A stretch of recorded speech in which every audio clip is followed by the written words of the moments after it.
Santo Dios, estamos aquí ante ti, a punto de empezar a estudiar tu palabra.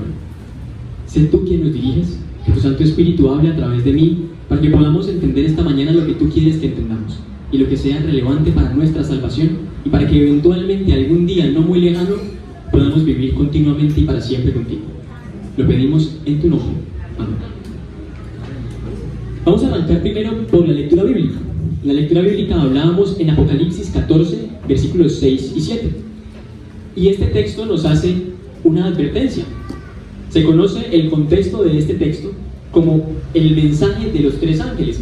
Se mencionaba en la escuela sabática a cargo de la doctora Luz que era el mensaje final de Dios al mundo, que se empezó a dar después de 1844, este mensaje de los tres ángeles.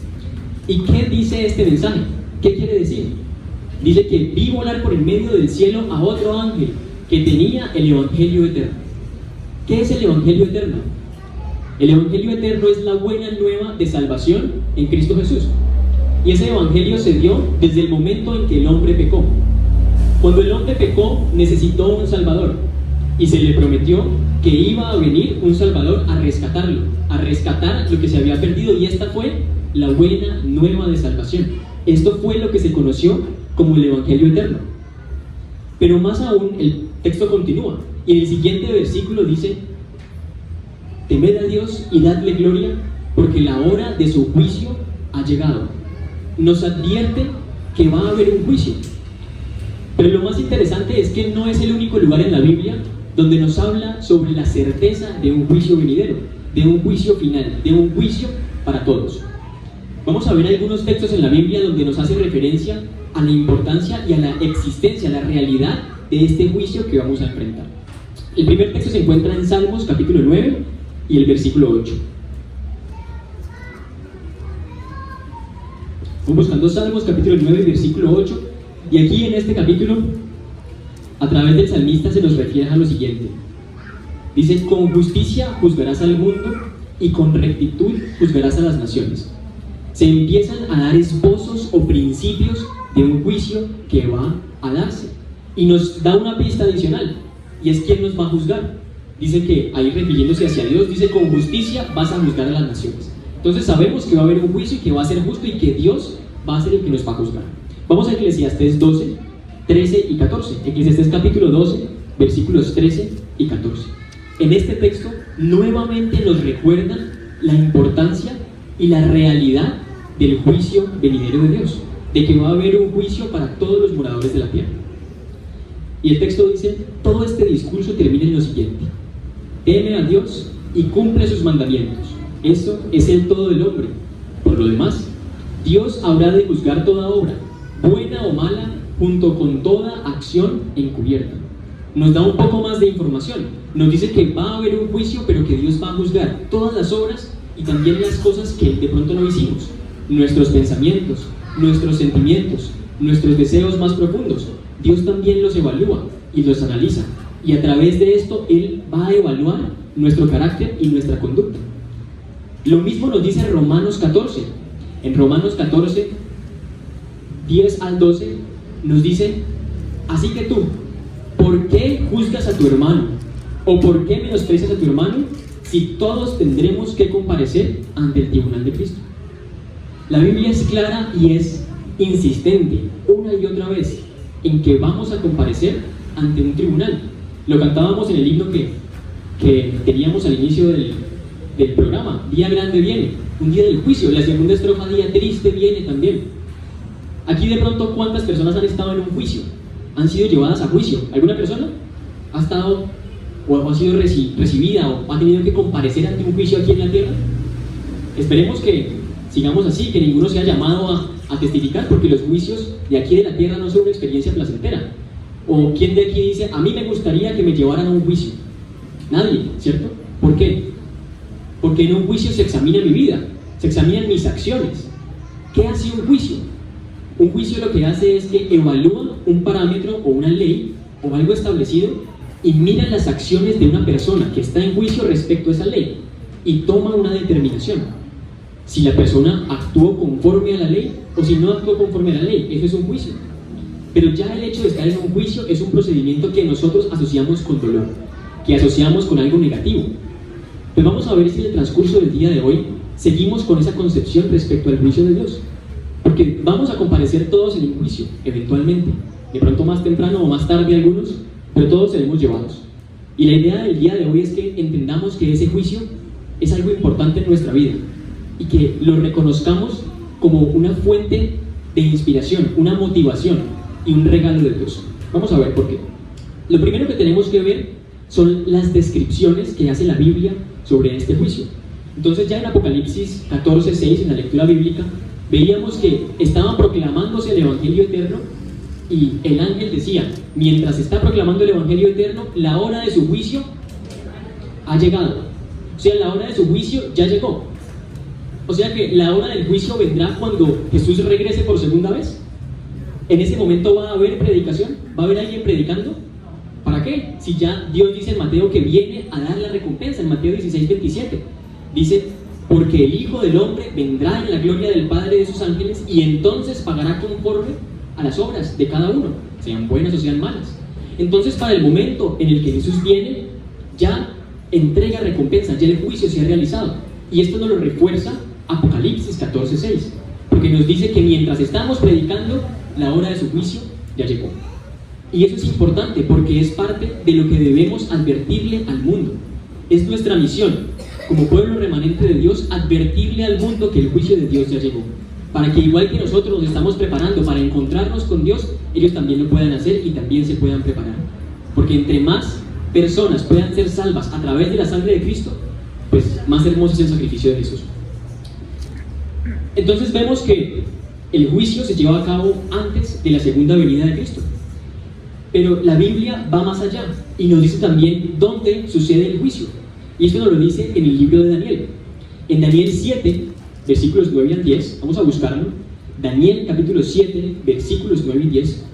En medio de las visiones que se le dan a Daniel respecto a la sucesión de imperios, a toda esta información de la geografía y la geopolítica que se le da, también se le explica qué vendría después, qué sucedería después. Y a Daniel se le dice lo siguiente: mientras yo miraba, se colocaron varios tronos, y un anciano entrado en años se sentó. Su vestido era blanco como la nieve y su cabello semejante a lana limpia. Su trono era una llama de fuego y las ruedas del trono eran fuego ardiente. De su presencia manaba un río de fuego y en su servicio estaba una multitud imposible de ser contada. El juez se sentó y los libros fueron abiertos. Esta figura que es representada, o este ser que es representado aquí en Daniel 7, ¿quién es? Es Dios. ¿Dónde habita Dios? Dios habita en el cielo. ¿Dónde está el trono de Dios en este momento? En el cielo. O sea que el juicio se lleva a cabo en el cielo. Allí se abren los libros, allí se sienta el juez y ahí empieza a analizar lo que está registrado en los libros. Vamos a ver después qué es lo que está registrado en estos libros, pero ahí es que tiene lugar. Aparte de eso, sabemos que en un juicio hay actores y hay personas involucradas en este juicio. Aparte de la persona que está siendo juzgada, y que ya sabemos que somos nosotros, porque todos vamos a comparecer ante el tribunal de Cristo, ¿qué otros actores tenemos en el juicio? En este juicio de Dios, ¿qué otros actores hay? Acompáñenme a Apocalipsis 12 y el versículo 10. En Apocalipsis 12:10 nos empieza a mostrar uno de los actores de este juicio. Y el texto dice: oí una fuerte voz en el cielo que decía: aquí está la salvación y el poder y el reino de nuestro Dios y la autoridad de su Cristo. Ya ha sido expulsado el que de día y noche acusaba a nuestros hermanos delante de Dios. ¿Quién acusaba a los hermanos delante de Dios? ¿Qué nos dice la historia de Job? Que llegó Satanás a acusar a Job. Satanás es el gran acusador de los hermanos, siempre lo ha sido. Es el gran engañador y el gran acusador. Y él está presente en este juicio, forma un papel activo, acusándonos de día y de noche. Pero aparte de eso, en un juicio hay un abogado. Y creo que todos conocemos el texto de 1 de Juan 2:1, que dice con mucha ternura y mucho cariño: hijitos míos, les escribo estas cosas para que no pequen. Pero si alguno pecare, ¿qué tenemos? Tenemos un abogado. ¿Y quién es este abogado? Es Jesús. Tenemos un acusador y tenemos un abogado. ¿Quién es más poderoso entre estos dos? ¿El acusador o el abogado? El abogado, ¿cierto? Y aparte de todo, debe haber un juez, porque lo hemos visto ya en los primeros textos que hemos estado estudiando. Hay un juez también en este escenario. Hechos 10, 40 y 42 nos dice quién es el juez. ¿Quién creen ustedes que es el juez de vivos y muertos? ¿Dios el Padre es el juez? Vamos a ver qué nos dice Hechos 10, 40 y 42. Dice aquí, hablando de Jesús: sin embargo, Dios lo resucitó al tercer día y permitió que muchos lo vieran. Pero no lo vio todo el pueblo, sino solo aquellos testigos que Dios había elegido de antemano, es decir, nosotros, los que comimos y bebimos con Él después de que Él resucitó de los muertos. Él mismo nos mandó a predicar al pueblo y a dar testimonio de que Dios lo ha nombrado juez de los vivos y de los muertos. Entonces, ¿quién es nuestro juez? Jesús. Nuestro juez es Jesús. Y escuchaba un tema que hablaba sobre este mismo aspecto del juicio, y decía un predicador que si con un juez que es nuestro mismo abogado no ganamos un juicio, estamos en la mala, porque el juez está de nuestro favor también. El juez es un juez imparcial, pero también tiene su papel defendernos, y nos defiende ante Dios, nos defiende ante el universo entero que está viendo nuestras acciones, cómo nos comportamos día a día. Nos defiende, aboga por nosotros. Es Jesús nuestro juez y es Jesús nuestro abogado. ¿Eso nos da una esperanza? ¿Hay que tenerle miedo a ese juicio entonces? Si Jesús pelea por mí y Jesús me juzga, pero Él pelea por mí, ¿no creen que Él va a hacer todo lo posible por salvarme? Amén. Claro que sí. Ahora hay un problema. Surgió un problema, y es que el juicio se lleva a cabo en el cielo. ¿Amén? ¿Cuántos estamos en el cielo ahorita? Ninguno, ¿cierto? Deseamos estar allá en algún momento, pero no estamos. Entonces, ¿cómo es que nuestra vida puede comparecer ante el tribunal si no estamos en el juicio? Si no estamos allá presentes defendiendo nuestro caso. Ya sabemos que tenemos un abogado, pero siempre está el implicado también en el juicio, si no, no sería justo para el implicado. La Biblia nos dice que también estamos allá. Vamos a buscar lo que nos dice Malaquías 3:16.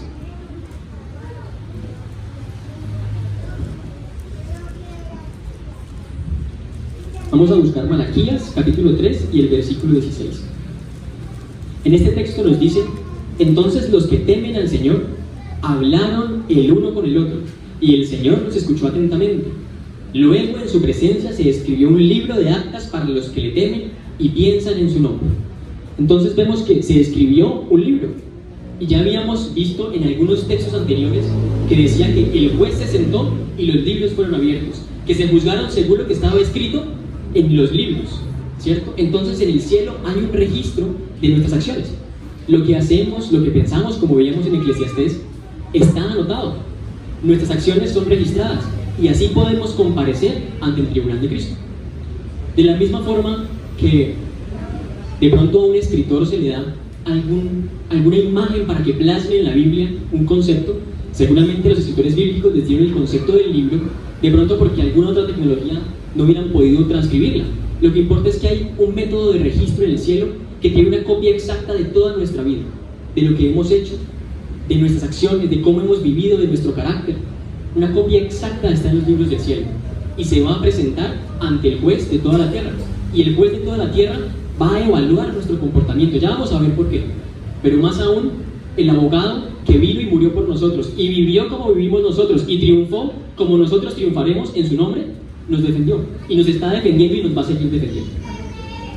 Vamos ahorita a la pregunta, y es: ¿por qué es necesario que seamos juzgados? ¿Qué creen ustedes? ¿Por qué debemos ser juzgados ante Dios? ¿Porque Dios es justo? ¿Alguna otra razón? Vamos a ser juzgados, ¿cierto? Y para ser juzgados para entender por qué vamos a ser juzgados, debemos remontarnos al inicio de la historia. ¿Vamos a ser juzgados de pronto por el pecado? Vamos a remontarnos al inicio de la historia, a esa palabra pecado. ¿Cuál fue el primer pecado que ocurrió? Hubo una desobediencia, ¿cierto? ¿En dónde? ¿Ese fue el primer pecado que ocurrió? En el cielo hubo un pecado. ¿Quién pecó en el cielo? Vamos a buscarlo en Ezequiel 28:14. Vamos a dejar que la Biblia nos diga qué fue lo que sucedió en el cielo. ¿Quién fue quien pecó? ¿Qué fue lo que pasó? Ezequiel 28, 14 al 16.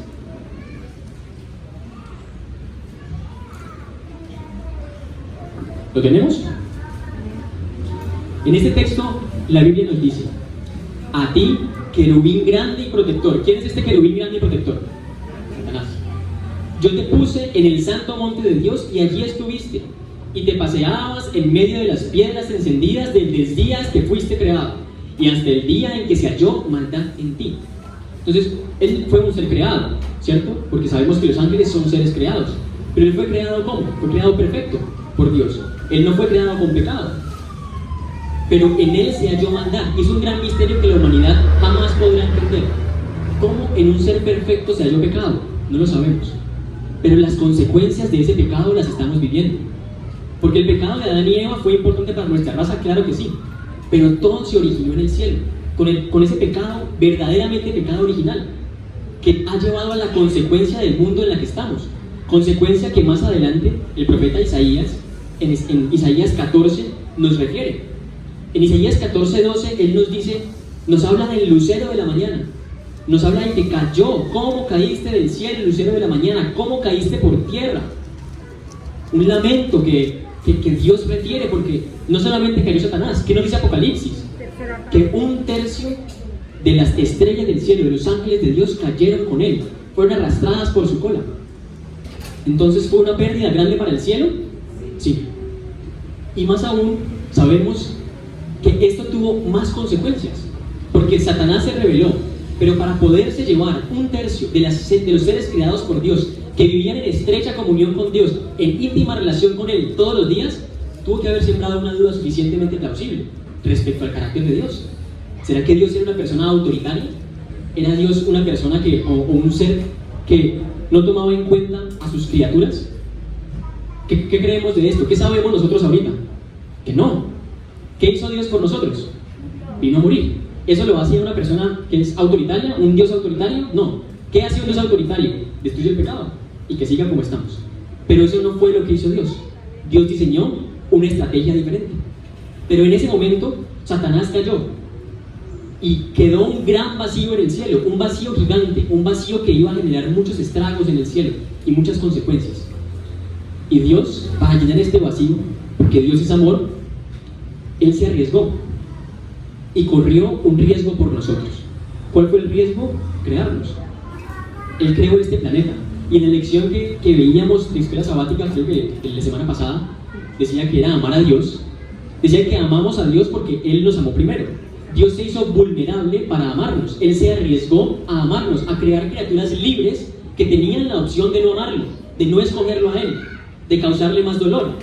Porque ningún ser quiere que su criatura se pierda, que viva siempre lejos de Él. ¿O a quién le gusta vivir lejos de la familia? A nadie. ¿Cómo nos considera Dios? Como sus hijos. Él es nuestro Padre. Él no quiere que estemos lejos de Él, quiere que estemos cerca de Él.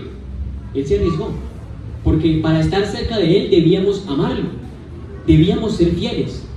Y el por qué lo encontramos en la historia que acabamos de repasar, en la caída de Lucifer. Se halló pecado en el cielo y la tierra sufrió las consecuencias. ¿Y qué vemos ahora? Muerte, violencia, maldad. ¿Cuántas personas vemos hoy que sufren? Millones. ¿Y qué dice la Biblia? Que seguirá de la misma forma hasta que Cristo venga. Entonces, el pecado tiene consecuencias. Pero ¿cuál fue el pecado de Satanás? ¿Él por qué pecó? ¿Qué se halló en su corazón? Había envidia, ¿cierto? Él quería subir al monte de Dios y ser igual a Dios. Se halló envidia en su corazón. ¿Y de dónde nace la envidia? Si yo amo a alguien y soy fiel a esa persona y lo amo firmemente, ¿voy a tenerle celos o voy a tenerle envidia? Para nada, ¿cierto? Y por eso es que el amor es tan importante en la Biblia. Porque un amor completo y absoluto, como dice Deuteronomio 6:4, que amaremos a Dios con todo nuestro corazón, con toda nuestra alma y con toda nuestra mente. Si lo hacemos de esa forma, no vamos a sentir envidia en nuestro corazón y vamos a cumplir gozosamente lo que Dios tiene para nosotros y lo que Él nos quiere recibir y mencionar. Entonces, este pecado ocurrió. Estuvo en la creación de la tierra, pero la tierra estaba en peligro porque había un tentador. ¿Qué tuvo que hacer Dios? ¿Qué hizo Dios antes de darle acceso al libro al árbol de la vida? Antes de que el ser humano pudiera comer de este fruto, ¿qué hizo Dios? Dios lo probó. Y lo probó con su fidelidad. Le dijo que había un árbol que estaba en el centro del jardín que él no podía comer, que podía comer de todos los demás. Le dio señorío de todo, pero ese árbol no podía comer. ¿Y qué hizo el hombre? El hombre desobedeció. Si Adán y Eva le hubieran preguntado, ¿ustedes aman a Dios? ¿Ustedes qué creen que les hubieran dicho? Que sí, ¿cierto? ¿Ellos conocían a Dios? Pues claro. Tenían un universo entero para ellos que seguramente, y como dice la Biblia, era mucho más hermoso que el que tenemos ahorita. Y ahorita uno ve a cualquier animalito, un gatito, un perrito, cualquiera, ve una maravilla y una hermosura, que uno se aterra de cómo será la maravilla que hubiera sido creada o que fue creada al inicio. Adán y Eva tenían millones de razones para amar a Dios.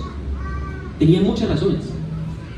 Y seguramente amaban a Dios. Y como veíamos ahorita, si les hubieran preguntado, hubieran dicho, claro que amamos a Dios. Y te vamos a ser 100% fieles en todo. No vamos a incumplir nada, te amamos. Pero eso fue lo que pasó. Como hablábamos en la lección ahorita más temprano en la clase de jóvenes, el amor se manifiesta a través de las acciones. Igual que el amor por nuestro extranjero se manifiesta en las acciones hacia ellos, el amor por Dios también se manifiesta en nuestra fidelidad.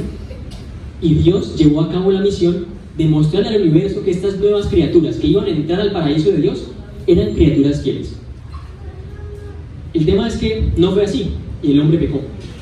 Y este pecado generó una brecha, una distancia entre el pecador y el cielo, entre el pecador y el Salvador. Y la historia quedó allí y pues estamos todos perdidos.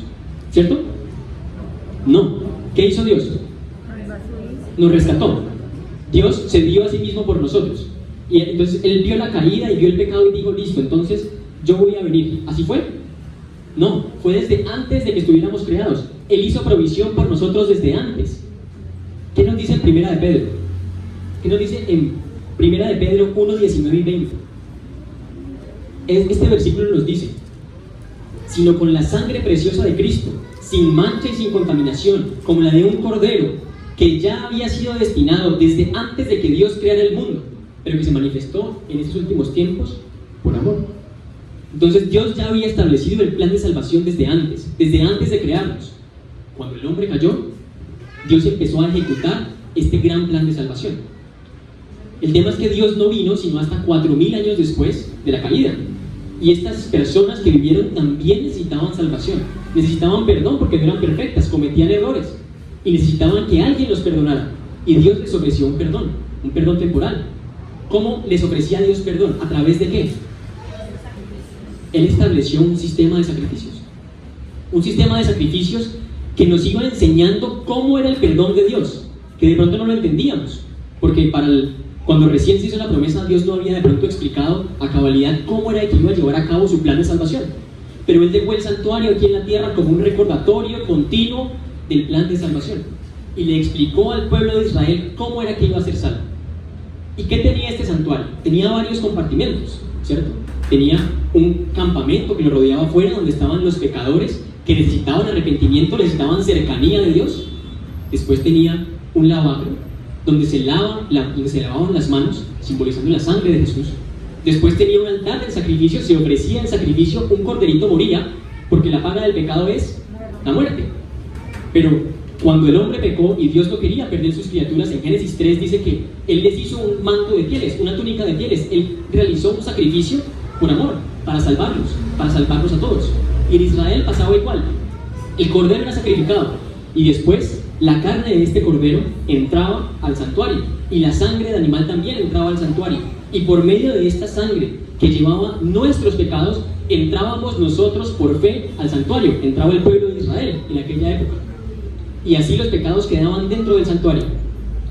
Pero una vez los pecados estaban dentro del santuario, algo más tenía que pasar. ¿Se podían quedar allí para siempre? No. Tenía que haber un proceso de purificación, una limpieza del santuario. El santuario no podía quedarse contaminado. Y el sumo sacerdote, una vez al año, en el gran día de la expiación, realizaba esta purificación. Y dice que era un día de ayuno completo, de oración, de meditación y de reflexión. Era un día en el que el pueblo se afligía por sus pecados y pensaba en su condición. Decía también que si había alguien del pueblo que no tenía sus pecados confesados, ¿qué pasaba con esa persona? Era cortada del pueblo. Era un día de mucho respeto. era extremadamente importante porque se estaba dando un perdón a los pecados, un perdón provisional, que después iba a ser canjeado por la sangre de Cristo, pero se estaba dando un perdón. En el Antiguo Testamento pasaba esto. Pero para nosotros, ¿ahora hacemos sacrificios? No. ¿O cuántos de aquí hemos matado un corderito cada vez que pecamos? Ninguno. Pero sí tenemos un sumo sacerdote que ministra por nosotros, un cordero que dio su vida por nosotros, y este cordero es Jesús. Recordemos que cuando Dios le dio la instrucción a Moisés y le explicó cómo iba a ser todo el sistema de sacrificios, que era una figura de lo que había de venir, lo podemos buscar en Hebreos 8.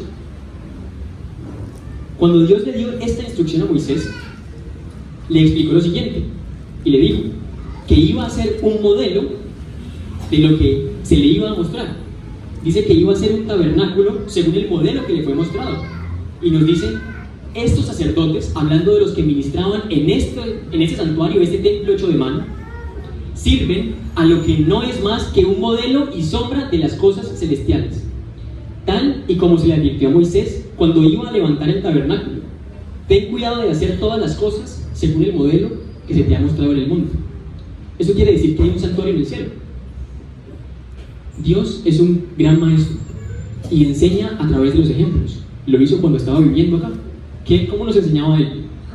Con parábolas, con ejemplos. Y lo ha hecho así a través de toda la Biblia. Si nos ponemos a buscar en la Biblia, hay muchos ejemplos de juicio que no vamos a repasar.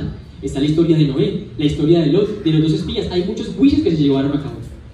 Dios enseña a través de historias, pero también enseña a través de modelos, que también es un ejemplo de lo que va a venir. Y el santuario apuntaba a lo que Jesús iba a hacer, porque no era un santuario que fuera el real, era un modelo del verdadero. Pero para este santuario, que era modelo del verdadero, acá en la tierra había un corderito. Para el del cielo también tenía que haber un cordero. ¿Y quién fue ese cordero? ¿Qué dice Isaías 53? Dice que como cordero fue llevado al matadero. Dice que enmudeció, no abrió su boca. Él cargó nuestra cruz, Él vino aquí a morir. La cruz que Cristo llevó no era suya, era para Barrabás. A él no le prepararon ninguna cruz, él era justo, él era inocente. Él murió en la cruz que fue preparada para otro, simbolizando así cómo lleva también cada día la cruz que cada uno de nosotros debemos cargar, y muere en nuestro favor. Entonces, Cristo realizó una entrega total. Él se entregó a Él mismo por el pecado. Él vino a salvar lo que se había perdido. Pero ahí no acaba la historia. Cristo no ha terminado. Cristo sigue trabajando. Él no está sentado esperando a que se acabe el tiempo para recogernos y ya. Él está trabajando activamente y cada día para nuestra salvación. Cuando Cristo terminó su ministerio aquí en la tierra, ¿a dónde fue? ¿Qué nos dice la Biblia? Que fue al cielo, ¿cierto? ¿Y qué fue a hacer al cielo? ¿Qué nos decía en Juan? Voy a preparar el lugar para ustedes. ¿Y cómo va a prepararnos lugar? Pues Él fue a preparar lugar para nosotros, permitiéndonos obtener la salvación por gracia. Pero para esto debía seguir lo que ya había sido instaurado en el plan de salvación. Después de lo que veíamos al inicio, después del sacrificio que venía, en el lugar santo. Dios entró al lugar santo. ¿Qué dice Apocalipsis 1, versículo 13? En este lugar santo terrenal que había un candelabro, había una mesa de unos panes, ¿cierto? Habían varios mobiliarios en este lugar, en este primer cuarto del santuario. Cuando Dios subió al cielo, y el apóstol Juan lo ve en Apocalipsis, dice que él vio a uno como hijo de hombre que estaba en medio de los 7 candeleros. 7 como símbolo de plenitud, y los candeleros haciendo referencia a la localización geográfica de Jesús. Después nos habla más adelante en Apocalipsis que también está en medio de las oraciones de los santos que suben como incienso. Está en el altar del incienso. Esto es el lugar santo. Pero Él no se quedó allí. ¿Él a dónde pasó? Vamos a buscarlo. ¿Qué nos dice Apocalipsis 11:19? Apocalipsis 11:19 nos dice dónde está Jesús, o a dónde pasó Jesús. Dice en el texto: en ese momento el templo de Dios se abrió en el cielo, y en él se veía el arca de su pacto. Hubo entonces relámpagos, voces, truenos, un terremoto, una granizada impresionante. ¿Dónde estaba? En la parte del santuario donde estaba el arca del pacto. Y dice, ¿qué lugar es? Es el lugar santísimo. En el pueblo de Israel, cuando Dios estableció el sistema ceremonial para explicarnos a nosotros cómo iba a ser nuestra salvación, el lugar santísimo era un sitio especial. Estaba la presencia de Dios y no se entraba allí todos los días, se entraba una vez al año, en el gran día de la expiación. Y en este día el pueblo estaba afuera y por fe seguía al sumo sacerdote, que tenía unas campanitas en su traje, y a medida que el sacerdote avanzaba, con cada paso que daba, el pueblo iba detrás de él. El pueblo lo iba siguiendo por fe y sabía lo que estaba haciendo su sacerdote dentro del santuario, que era proveyendo expiación por los pecados. Y en este día él entraba al lugar santísimo, cubierto por el incienso para no ver directamente la gloria de Dios. Y entraba, y después de hacer la expiación, sacaba los pecados del santuario y los ponía sobre un corderito, pues el que había sido denominado para Azazel. Y este cordero era sacado del campamento y era mandado a un lugar desierto para morir. Si Dios ha cumplido todos los pasos que se han dado en la historia del santuario, ¿creen ustedes también que eventualmente este pecado será depositado sobre alguien? ¿Qué dice la Biblia? Que será depositado sobre el incitador del mal, sobre esta persona, sobre este ser en el cual se halló pecado originalmente en el cielo. ¿Esto ya pasó? No ha pasado, ¿cierto? Entonces lo último que sabemos es que Dios está ¿dónde? En el lugar santísimo. Está haciendo expiación por nuestros pecados. Y si Dios cumplió con el cronograma profético del santuario, nosotros debemos hacer lo mismo. Si queremos cumplir con nuestro amor a Dios, si queremos amar a Dios por sobre todas las cosas y algún día estar reunidos con Él, debemos cumplir también los pasos que nuestro sacerdote ha seguido. ¿Cuál es el primer paso? Era lavarse las manos en la fuente. ¿Eso qué simboliza? Es lavarme a mí mismo, revestirme con la sangre de Cristo. ¿Y cómo me revisto con la sangre de Cristo? ¿Qué dice Gálatas 3:27? A través del bautismo. El bautismo es la única forma en la que soy adoptado a la familia de Dios. Dios me adopta, me reviste con su sangre y de ahí empiezo mi caminar con Dios, acompañándolo paso a paso en el santuario. Y en este lugar santo donde Jesús estuvo, ahí se depositaban los pecados, entraban los pecados, y por fe sabemos que nos podemos acercar confiadamente al trono de gracia para hallar oportuno socorro. Entonces, si oramos y creemos en nuestro Dios, ¿dónde van a entrar nuestros pecados? En el santuario. Pero como vimos, Dios no se quedó allí y debemos seguirlo a donde quiera que vaya. Dios está en el lugar santísimo ahora, está haciendo expiación por nuestros pecados, y como pasaba con Israel, también está examinando nuestros casos, está llevando a cabo el juicio. Lo que decía la lectura bíblica, el día de su juicio ya llegó. Dios está allí, está analizando nuestros casos, y lo más bello de todo es que el juicio no es para tener miedo. El juicio es Dios abogando ante el Padre y ante el universo por nosotros. El juicio es lo que nos permite que Dios muestre ante el mundo que nos cubrimos con su sangre, que vivimos mostrando su amor y que a raíz de esto podemos heredar la salvación. Es lo que nos da acceso a la vida eterna. Sin esto no podemos llegar. ¿Y cuál es el primer paso? Es el bautismo. Y de ahí un caminar diario, continuo con Dios. Dios nos está invitando. Dios nos está invitando hoy a que entendamos que el día del juicio es hoy. No sabemos cuánto tiempo más nos quede en la tierra. No sabemos cuánto tiempo tengamos para estar en paz con Dios, para ponerlo a Él en primer lugar, para darle todo lo que somos y para darle la importancia que Él nos dio a nosotros cuando vino a morir. Mientras oímos la letra y la música de himno especial, quiero que reflexionemos en cómo el sacrificio de Cristo y cómo su rol como mi abogado y mi salvador me da tranquilidad en el juicio. Porque si lo he aceptado y vivo conforme al amor que Él me dio y manifiesto este amor en obediencia a su ley y en fidelidad en respuesta a este amor, no tengo nada que temer, porque Dios peleó por mí y lo sigue haciendo.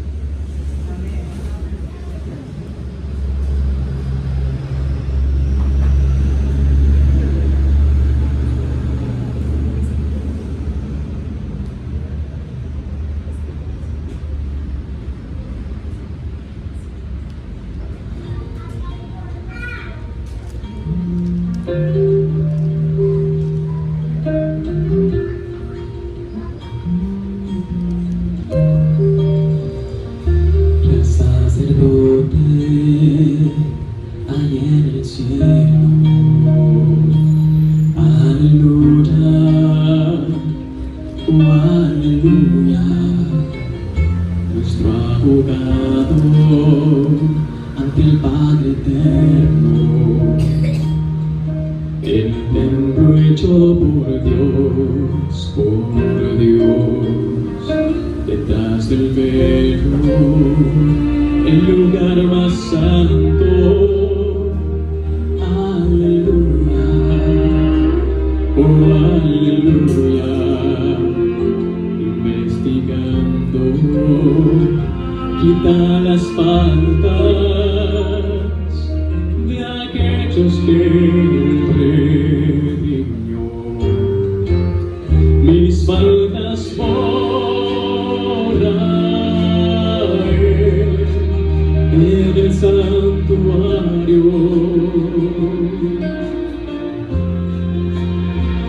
Me unen más a él en el santuario, en el cielo. Provee así para mí en el santuario.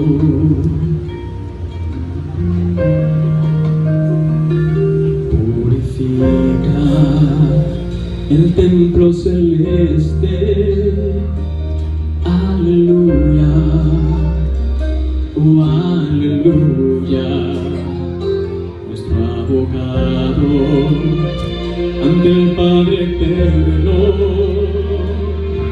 para todo aquel que ha sido fiel. Mis faltas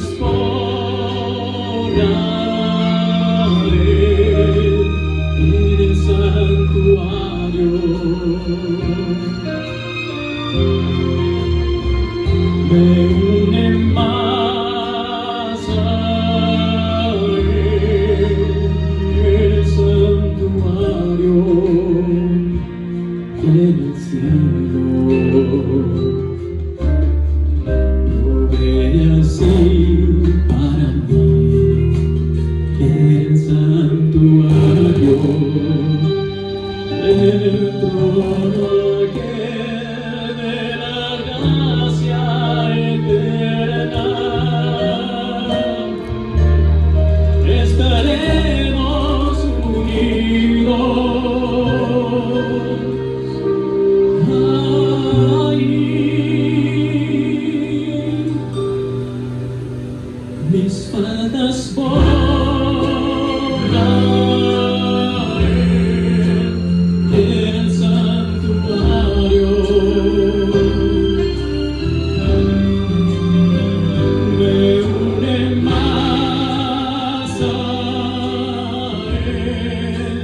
en el santuario, en el cielo. Provee así para mí en el santuario, en el santuario.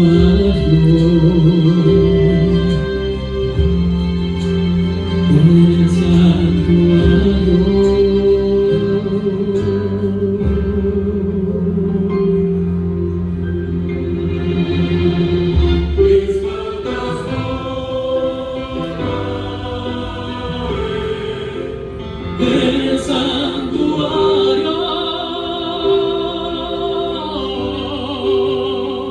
me une más a él, en el santuario, en el cielo. Provee así para mí en el santuario.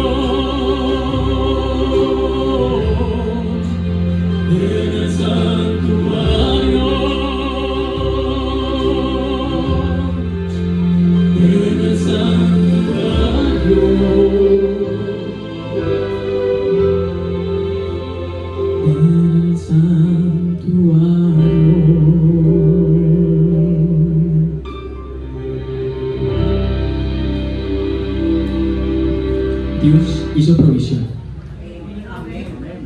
Dios proveyó por mí y por ti. Él nos lavó, Él murió por nosotros y está investigando nuestros casos porque nos quiere salvar. Y para eso tenemos que confiar ciegamente en Él y entregarle todo. Nos pide una cosa nomás, una cosa: amarlo sobre todas las cosas, no es más. Si lo amamos sobre todas las cosas, seremos fieles, seremos revestidos por la sangre de Cristo y seremos salvos para siempre con Él. ¿Hay que temerle al juicio? No hay que temerle al juicio. El juicio es en nuestro favor. Tenemos a alguien que pelea por nosotros, alguien que murió por nosotros y que vive eternamente luchando por mí y por ti. Ese es el Dios en el que hemos creído. Y es el Dios que te invita hoy, porque no es mañana, es hoy. ¿Cuántos de los que estamos acá presentes queremos decirle sí a Dios? Levantando la mano queremos decirle: Señor, yo reconozco que tú eres mi Dios, que moriste por mí y que vives para siempre. Y quiero decirte que sí, porque el día no es mañana, el día es hoy. Si escuchas hoy su voz, no endurezcas tu corazón. Que Dios les bendiga.